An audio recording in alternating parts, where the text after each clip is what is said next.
కడపలో మూడో ప్రపంచ యుద్ధం వచ్చిందా, ఎన్ని టెర్రరిస్ట్ యాక్టివిటీస్, ఈ విధంగా కడప నడిబడ్డున ఇంత దుర్మార్గం జరుగుతుంటే ఈ పోలీసు వ్యవస్థ ఏం చేస్తుంది? పై నుండి ఎవరైతే పరిపాలన చేస్తున్నారో వారి నుండి కింద స్థాయి వరకు వీళ్ళు అశుద్ధం తింటూ ఈ పరిపాలన చేస్తున్నారా? దీన్ని ప్రశ్నించాల్సినటువంటి అవసరం ఉంది. అది దళితుడా, సామాన్యుడా, ఎవరైనా కానీ, మైనారిటీ అయినా కానీ, ఈరోజు ఈ గడప పట్టణంలో పోలీస్ సహకారం లేనిది ఎక్స్పెడిషియాగా ఒక ఎఫ్ఐఆర్ తయారైందంటే దాని వెనక ఏ హస్తం ఉంది, ఎవరున్నారు, దీని లబ్ధిదారులు ఎవరు అనేది కూడా ఆలోచించాల్సినటువంటి అవసరం ఉంది.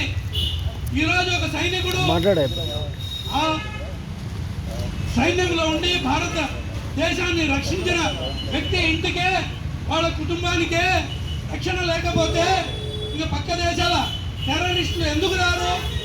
ఏ విధమైనటువంటి ఇది టెర్రరిస్టుల కంటే అరాచకమైనటువంటి దుర్మార్గము, దౌష్టికము, దౌర్జన్యము. ఈ విధంగా దీన్ని ప్రతి ఒక్కరూ ఖండించాల్సినటువంటి అవసరం ఉంది. నిన్న మొన్న మైనారిటీల ఆస్తులైనటువంటి పెదకాకాణి, చిన్నకాకాణిలో 72 ఎకరాలు పై పరిపాలనాధికారి తినాలని వక్ఫ్ ప్రాపర్టీ చూస్తుంటే జిల్లా స్థాయిలో ఏదో ఒక అశుద్ధం తినాలని అటువంటి పరిపాలన వ్యక్తి ఇటువంటి ప్రయత్నాలు చేస్తున్నాడు. కాబట్టి దీన్ని ప్రతి ఒక్కరూ ఖండించాలి. ఆ రోజున వీటిని అడ్డుకుంటుంటే మంగళగిరిలో ఎవరైతే ఖలీల్ అనే నవరం కాంగ్రెస్ వ్యక్తిపై కూడా తప్పుడు కేసులు పెట్టి ఈరోజు ఏదైతే ఎవడో పిచ్చివాడు ఒక కంప్లైంట్ ఇస్తే దాన్ని ఈ అశుద్ధం తినేవాళ్ళు ఎక్స్పీరియన్స్గా అత్యంత స్పీడ్గా ఎఫ్ఐఆర్ చేయడం అనేది దుర్మార్గం కాదా? దీంట్లో అధికార పార్టీ ప్రమేయం లేదా? ఆ విధంగా అధికార పార్టీ ప్రమేయం లేనప్పుడు 2 జేసీబీలని ఈ రోజు వరకు సీజ్ చేశారా అనేది ప్రశ్నించాల్సినటువంటి అవసరం ఉంది. ఈరోజు ప్రమాదాలు చేసైనా కానీ ఆస్తులు సంపాదించాలనే దురుద్దేశంతో ఈ ఇళ్లను కూలగొట్టి అక్కడ లోపల ఇళ్లలో ఉన్న పిల్లల్ని, ఆడపడుచుల్ని అందరినీ ఈరోజు సమాధి చేయాలనే దురుద్దేశంతో చేసినటువంటి దాష్టికంలో ఎలా చావు తప్పి కన్నులొట్టబోయినట్టు బయటపడ్డారు సోదరులు. వాళ్ళకి మనం సానుభూతే కాదు, ఆర్థికంగా కూడా సాయం చేసి దీన్ని 24 గంటల్లో మళ్ళా నిర్మించాల్సినటువంటి అవసరం ఉంది.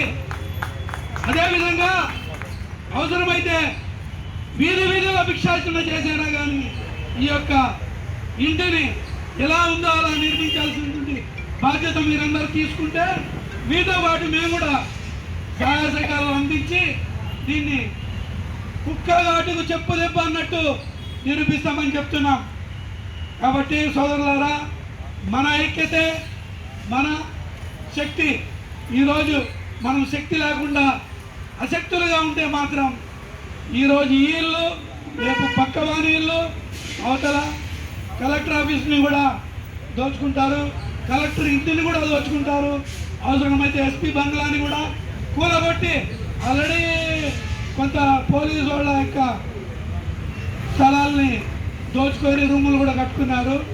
ఇవన్నీ ఉన్నాయి విషయాలు. కాబట్టి దీన్ని ఈ పార్టీ ఆ పార్టీ అనకుండా దొంగదే. ఈరోజు ఈ రాష్ట్రంలో తిట్ల పరిపాలన నడుస్తుంది. ప్రజాస్వామ్య అంబేద్కర్ పరిపాలన నడవట్లేదు. ఈరోజు తిట్ల పరిపాలన నడుస్తుంది. ఎవడెక్కువ తిట్లు తిట్టే రేపు వాడే గెలుపు. ఇది మాత్రం గుర్తుపెట్టుకొని మీరు కూడా, లేదంటే మనం తిట్లు నేర్చుకోవాల్సినటువంటి అవసరం అగత్యం ఉంది.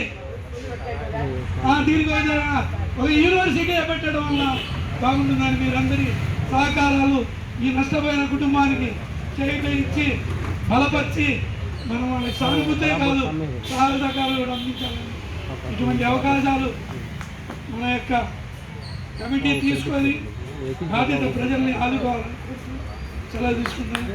జై హింద్, జై అన్న వైఎస్ఆర్ కాంగ్రెస్.